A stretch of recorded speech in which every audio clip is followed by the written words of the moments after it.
The भारतीय साक्ष्य अधिनियम 2023 जिसने रिप्लेस किया है इंडियन एविडेंस एक्ट 1872 को। सेक्शन 11 तक हमने देख लिया था। आज हम देखेंगे सेक्शन 12। सेक्शन 12 में जो ये ब्लैक बोल्ड लेटर में लिखा गया है इसको हम मार्जिनल नोट कहते हैं, जो ये बताती है कि किसी सेक्शन के अंदर किस बारे में बात की गई है। तो सेक्शन 12 क्या कह रहा है? Facts showing existence of state of mind और ऑफ बॉडी और बॉडली फीलिंग। फैक्ट जो दिखाता है दिमाग की स्थिति का होना या बॉडी की स्थिति को या बॉडली फीलिंग को। देखिए, स्टेट ऑफ माइंड मतलब दिमाग की स्थिति, स्टेट ऑफ बॉडी और बॉडली फीलिंग मतलब स्टेट ऑफ बॉडी का मतलब फिजिकल कंडीशन कैसी थी, किसी क्राइम के वक्त किसी इंसान की फिजिकल कंडीशन कैसी थी, कोई बीमारी या चोट या नशे की हालत में था या थकान की हालत में था, होश था, बेहोश था। और बॉडली फीलिंग क्या है कि बॉडी कैसा फील कर रही थी उस स्पेसिफिक टाइम पर, उस क्राइम के वक्त, दर्द में थी, भूख या प्यास या घबराहट या जलन। तो ये सारे फैक्ट्स जो है रिलेवेंट होंगे। अब कब रिलेवेंट होंगे ये हम आगे देखेंगे। देखिए, जब किसी केस में ये सवाल हो, जब किसी केस में ये इशू हो कि आदमी के दिमाग में क्या था किसी क्राइम के वक्त, किसी आदमी के दिमाग में क्या था, नॉट जनरली वो क्या सोचता है, मतलब उस क्राइम के वक्त उसकी दिमागी हालत कैसी थी। तो उस स्टेट ऑफ माइंड को जाहिर करने के लिए, दिखाने के लिए जो है ना, जितने भी फैक्ट है वो रिलेवेंट होंगे। देखिए, क्योंकि कोर्ट जो है सीधे दिमाग नहीं देख सकती, इसलिए किसी इंसान के दिमाग की हालत क्या थी उस वक्त, उस क्राइम के वक्त, उसकी बॉडी या बॉडली फीलिंग क्या थी, इसको दिखाने के लिए हम जितने भी रिलेवेंट फैक्ट है उसके बारे में इस सेक्शन में बताया गया है। अब हम आगे देखेंगे कि facts showing the existence of any state of mind. Facts जो दिखाता है दिमाग की स्थिति को, दिमाग की स्थिति में क्या क्या आएगा, सच एज इंटेंशन, उसके का इरादा क्या था, नॉलेज कितनी थी क्राइम से पहले। बहुत सारे लोग क्राइम से पहले सर्च करते हैं, नॉलेज लेते हैं, तो अगर उस इंसान को नॉलेज था तो उसने गलती से तो नहीं किया होगा।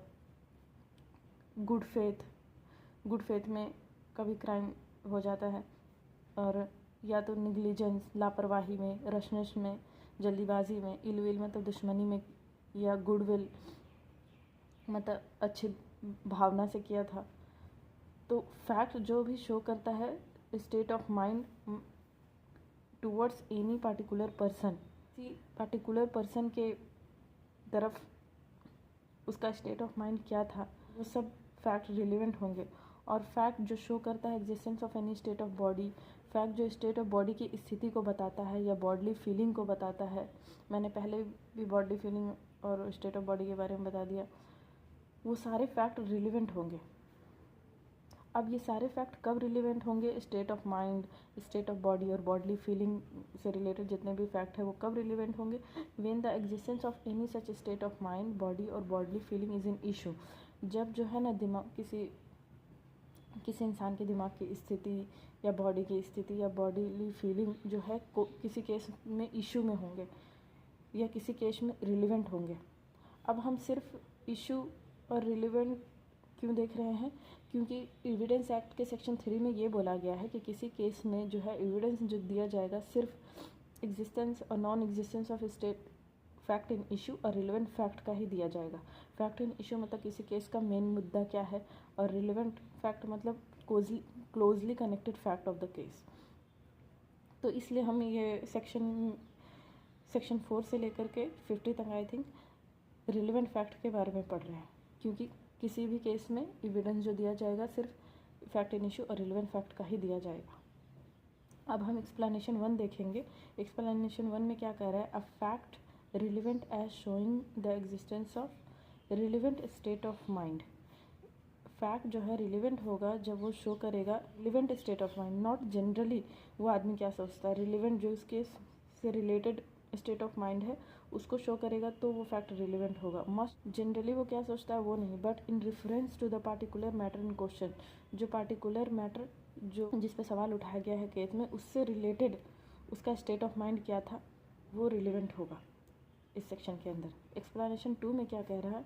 बट वेयर, लेकिन upon the trial of a person, एक आदमी के ट्रायल के दौरान, अक्यूज ऑफ एन ऑफेंस जो किसी अपराध का अपराधी है, द प्रीवियस कमीशन उसके द्वारा जो पहले क्राइम किया गया है by the accused of an offence, उस अपराधी के द्वारा जो पहले क्राइम किया गया है वो भी रिलेवेंट होगा with in the meaning of this section, इस सेक्शन के अंदर वो भी रिलेवेंट होगा।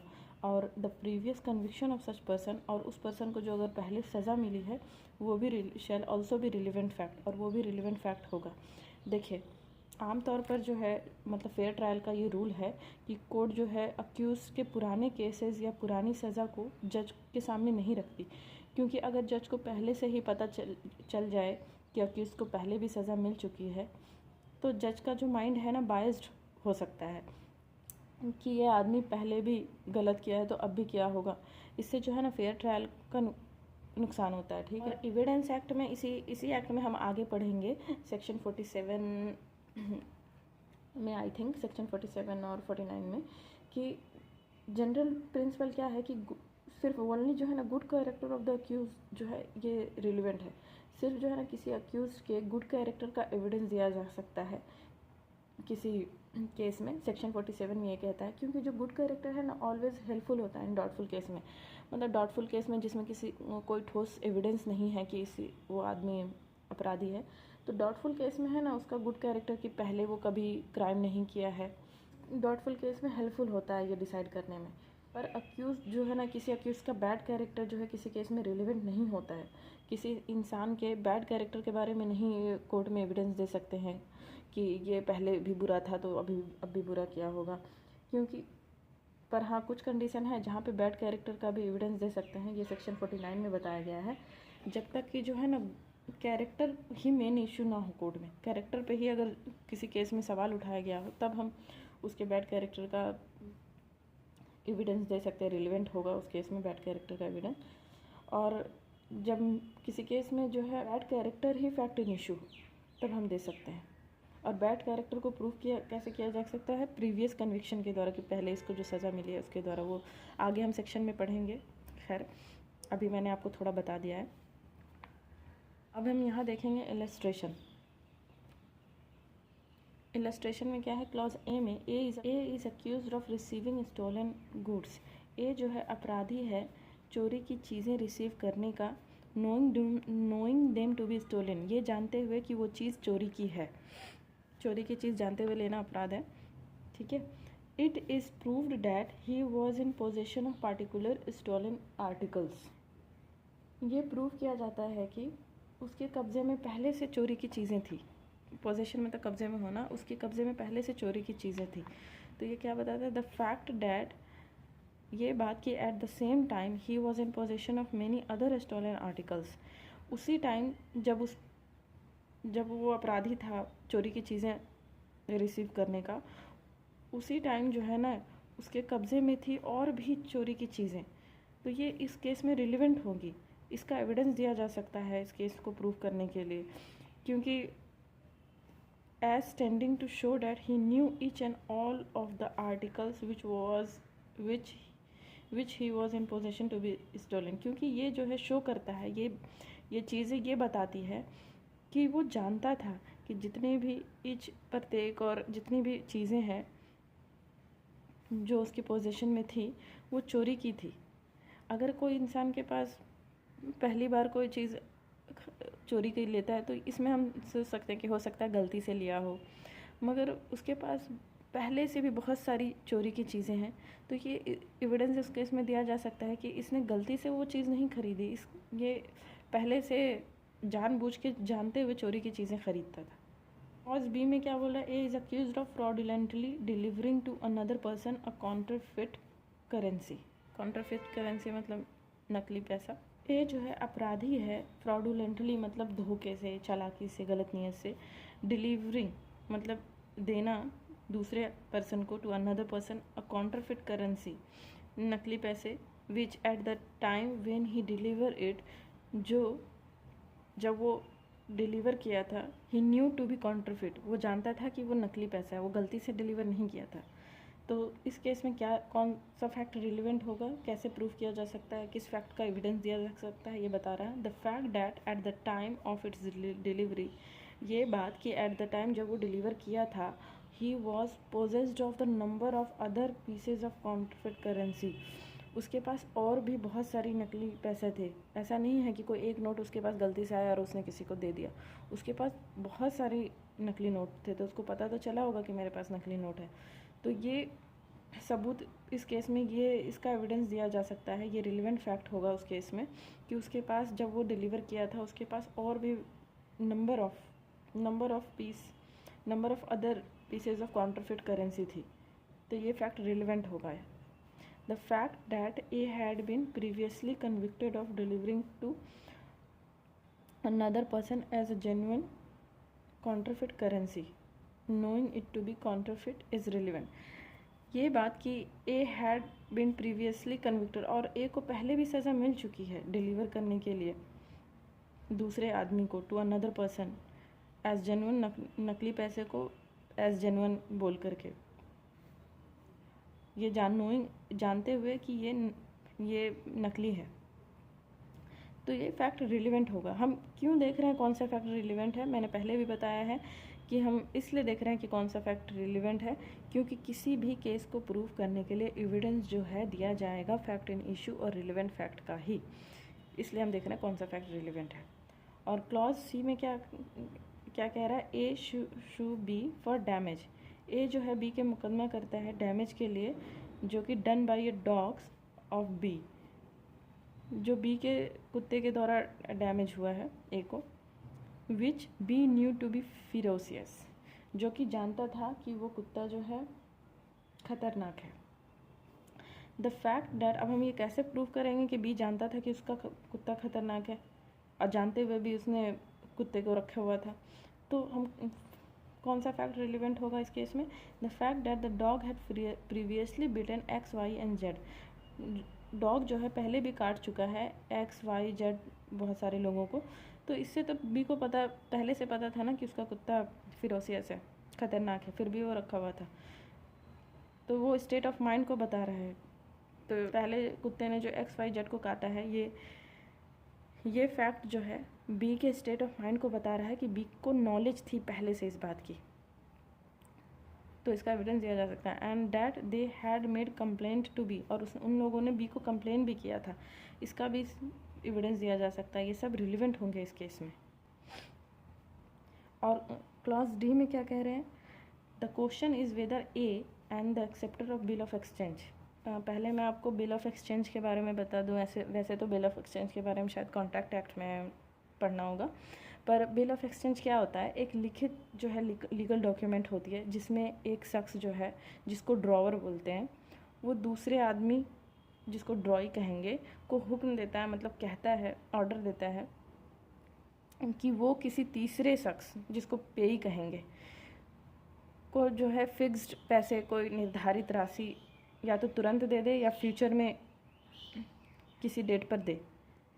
ये लीगल डॉक्यूमेंट्स में लिख के दिया जाता है किसी इंसान को, तो इसी को कहते हैं बिल ऑफ एक्सचेंज।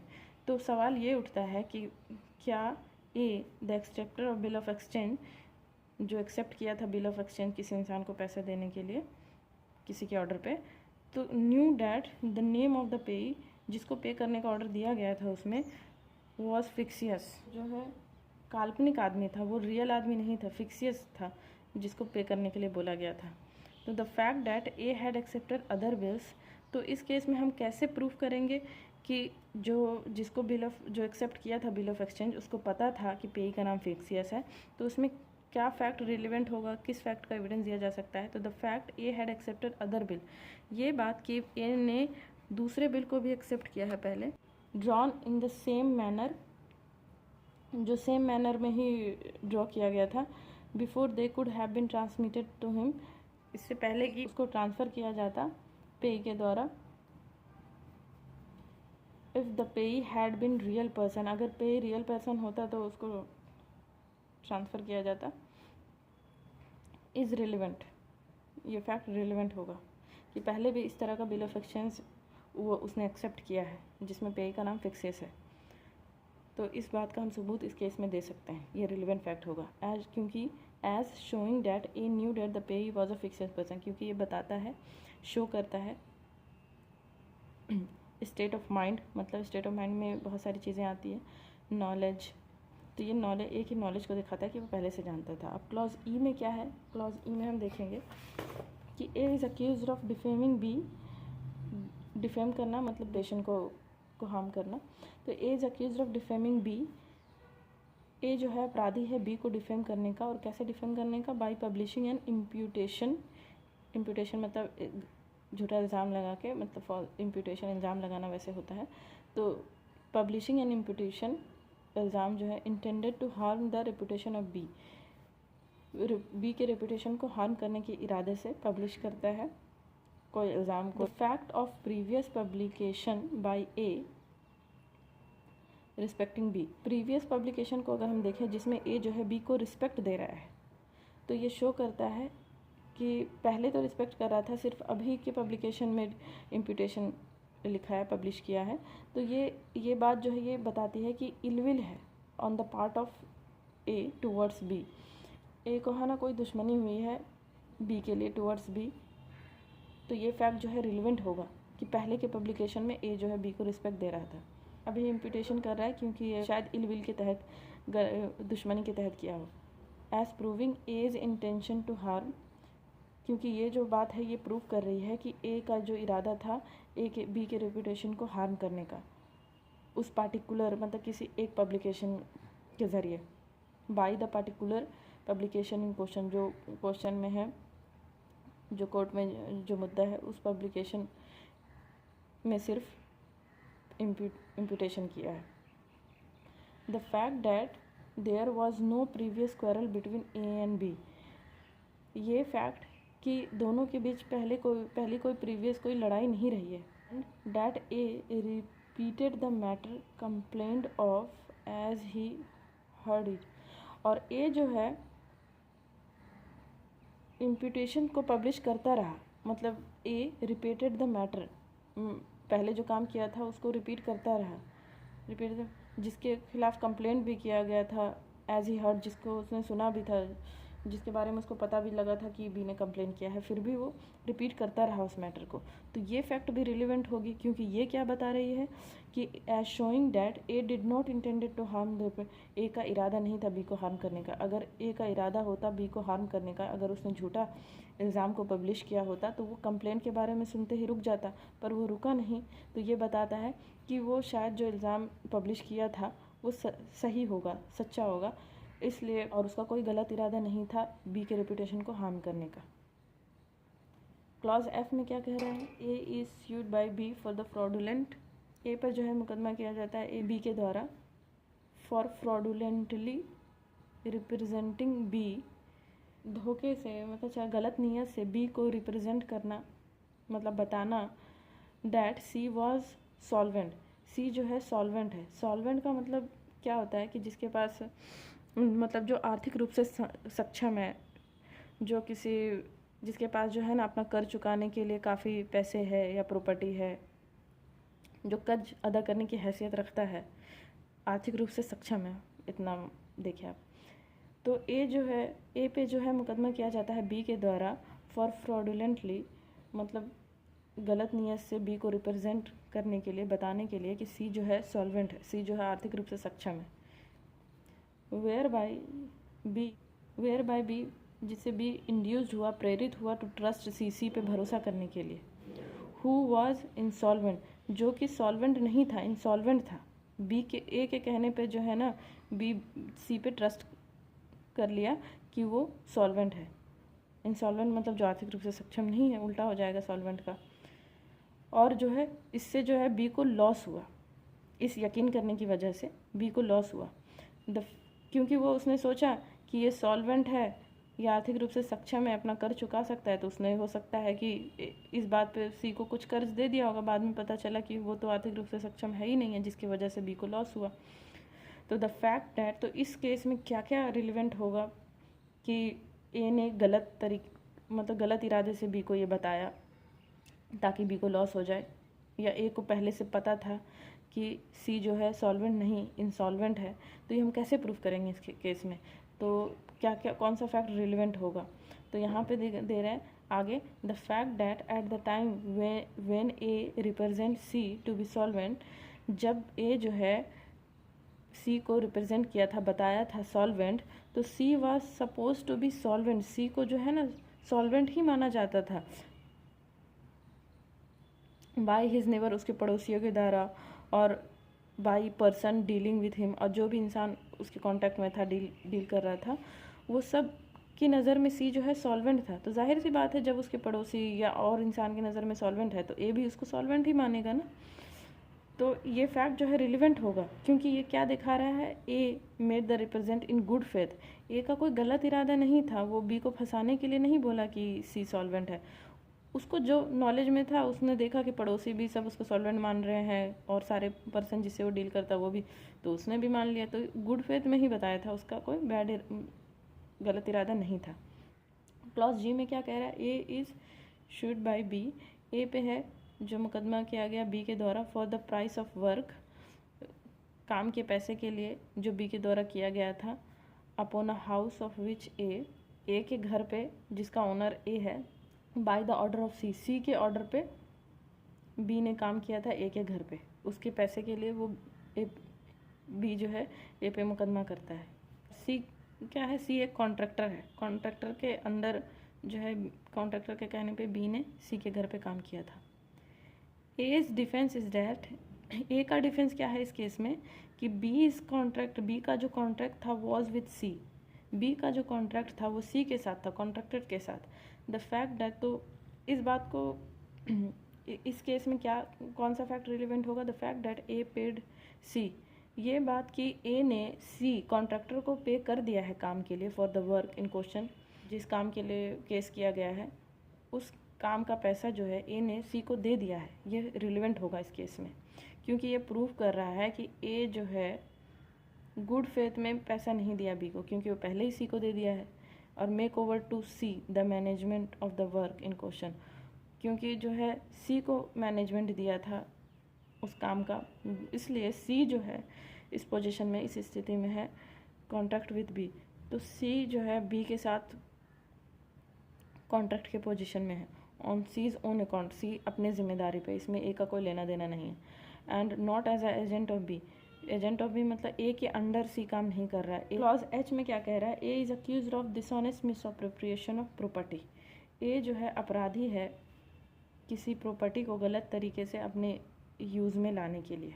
क्लॉज के, the question is whether A has been guilty of cruelty towards B, सवाल ये उठता है कि क्या बी जो है गिल्टी पाया गया है, दोषी पाया गया है क्रूएल्टी मतलब जुल्म करने का, टूवर्ड्स बी, बी के ऊपर जुल्म करने का, जो कि उसकी वाइफ है, हिज वाइफ।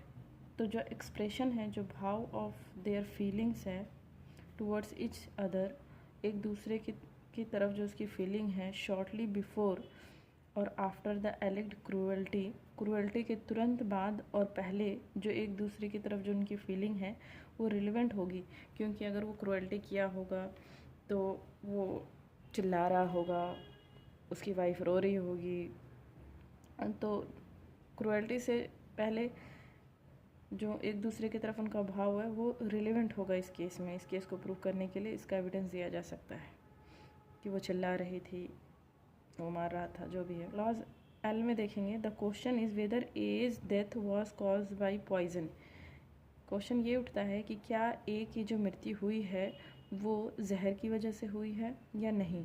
तो जो स्टेटमेंट्स मेड बाय ए के द्वारा जो स्टेटमेंट दी गई थी ड्यूरिंग हिज इलनेस, उसके बीमारी के दौरान, एज टू हिज सिम्टम्स, कि उसको कैसा फील हो रहा है मरने के टाइम पे, मतलब कि उसके बीमारी के टाइम पे उसको कैसा फील हो रहा है, जो उसके द्वारा जो स्टेटमेंट दी गई थी वो रिलेवेंट होगी इस केस में, क्योंकि जो वो सिम्टम्स बता रहा होगा कि जलन हो रही है या सांस नहीं आ रही है, जो भी है, तो इस सिम्टम्स से ये पता लगेगा ना कि हाँ उसको पॉइजन ही दिया गया था, जहर की वजह से ही उसकी मौत हुई है, तो इसलिए इसका एविडेंस दिया जा सकता है।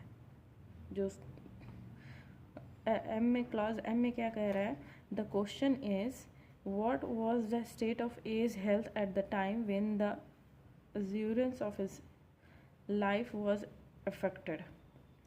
सवाल ये उठता है कि what was the state of health, A's health, A की जो हेल्थ की स्थिति क्या थी उस वक्त when, जब an insurance of his life was affected, जब उसके जीवन का बीमा कराया गया था।